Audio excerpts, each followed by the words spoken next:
Sur le palier supérieur du large perron où on l'avait transporté dans son fauteuil, entouré de valets, de servantes et de l'innombrable valetaille obséquieuse de l'hôtel, en présence du maître d'hôtel lui-même, venu à la rencontre de cette visiteuse de marque, qui débarquait de façon si bruyante, avec ses gens et une multitude de valises et de coffres, trônait la grand-mère. Oui, c'était bien elle, la terrible et riche Antonida Vassilievna Tarasevitch, âgée de 75 ans, propriétaire et grande dame de Moscou, la Baboulinka, objet de ses allées et venues de télégrammes, mourante et toujours vivante, et qui brusquement surgissait parmi nous en personne, sans crier gare. Privée de l'usage de ses jambes, elle était portée dans un fauteuil, comme toujours depuis 5 ans, mais elle était, selon son habitude, alerte, agressive, satisfaite d'elle-même, se tenait droite, parlait haut et criait d'un ton de commandement, gourmandait tout le monde. Bref, en tout point tel que j'avais eu 2 fois l'honneur de la voir, à l'époque où j'étais entré comme précepteur dans la maison du général. Il était naturel que je restasse devant elle, pétrifié de surprise. Elle m'avait aperçu à 100 pas avec ses yeux de lynx, pendant qu'on la montait dans son fauteuil, reconnu et appelé par mon prénom et mon patronyme, qui lui était resté une fois pour toutes, comme d'habitude. Et c'est une pareille femme qu'ils s'attendent à voir dans la tombe, et dont ils escomptaient l'héritage, me passa-t-il par l'esprit. Mais c'est elle qui nous enterrera tous, y compris tous les gens de l'hôtel. Seigneur, que va-t-il advenir des autres ? Que va faire maintenant le général ? Elle va mettre toute la maison sens dessus-dessous. Eh bien, mon cher, qu'as-tu à rester planté là, en écarquillant les yeux ? Continuait à crier après moi la grand-mère. Tu ne sais pas saluer ? Dire bonjour, non ? Tu es trop fier pour cela, peut-être, ou tu ne me reconnais pas. Tu entends, Potapitch ? Dit-elle en se tournant vers un petit vieillard à cheveux blancs, en habit et cravate blanche, à calvitie rose, son majordome qui l'accompagnait en voyage. « Tu entends ? Il ne nous reconnaît pas. Il m'avait déjà enterré, ils envoyaient télégramme sur télégramme. Est-elle morte ? N'est-elle pas morte ? Car je sais tout, et tu vois, j'ai encore du sang dans les veines. » « De grâce, Antonida Vassilievna, pourquoi vous souhaiterais-je du mal ?» répondis-je gaiement, lorsque j'eus recouvré mes esprits. J'étais seulement surpris. Et comment ne pas s'étonner ? C'est si inattendu.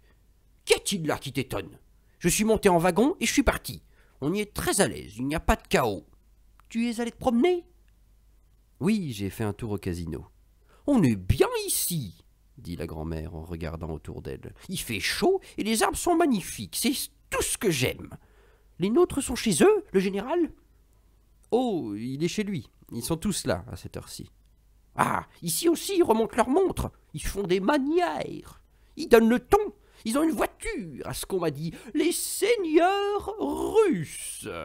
Après avoir gaspillé leur fortune, ils ont filé à l'étranger. Praskovia est aussi avec eux ?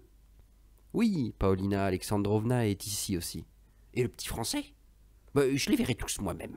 Alexis Ivanovitch, mène-moi chez le général. Et toi, tu es bien ici ? Comme ça, Antonida Vassilievna. Toi, Potapitch, dis à ce lourdeau de garçon qu'on me donne un appartement confortable, agréable, au premier, et qu'on y porte tout de suite les bagages. Mais pourquoi se précipitent-ils tous pour me porter ? Qu'ont-ils à s'empresser ainsi ? Quelle servilité ! Qui est avec toi ? Me demanda-t-elle en se tournant encore vers moi. C'est monsieur Astley, répondis-je. Quel monsieur Astley ?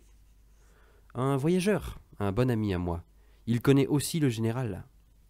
Un Anglais ? C'est pour cela qu'il me regarde fixement sans desserrer les dents. D'ailleurs, j'aime les Anglais. Eh bien, portez-moi en haut, menez-moi tout de suite à leur appartement. Où sont-ils installés ? On souleva la grand-mère de terre. J'avais pris les devants et monté le large escalier de l'hôtel. Notre cortège faisait sensation. Tous ceux que nous rencontrions s'arrêtaient et regardaient de tous leurs yeux. Notre hôtel passe pour le plus beau, le plus cher et le plus aristocratique de la ville. Dans l'escalier, dans les corridors, on croise toujours de belles dames et des Anglais imposants. Beaucoup allèrent s'informer en bas auprès du maître d'hôtel qui, de son côté, était très impressionné. Il répondait naturellement à tous ceux qui le questionnaient, que c'était une étrangère de marque, une Russe, une comtesse, grande dame, et qu'elle allait occuper l'appartement qu'avait habité 8 jours auparavant la grande duchesse de N. C'étaient surtout les airs impérieux et dominateurs de la grand-mère trônant dans son fauteuil qui attiraient l'attention. Chaque fois qu'on croisait quelqu'un, elle le jaugeait aussitôt de son regard scrutateur et me posait à haute voix des questions sur tout le monde. La grand-mère avait un robuste tempérament, et quoiqu'elle ne quittât plus son fauteuil, on devinait à la regarder qu'elle était de très grande taille. Elle se tenait droite comme un i, sans s'appuyer à son fauteuil. Elle portait haut sa large tête, aux cheveux blancs, aux traits épais et accentués. Elle vous regardait d'un air hautain et même provocateur. On voyait que son regard et ses gestes étaient tout à fait naturels. Malgré ses 75 ans, son visage était assez frais et ses dents n'étaient même pas trop abîmées. Elle portait une robe de soie noire et un bonnet blanc. « Elle m'intéresse énormément », me murmura M. Astley en montant à côté de moi.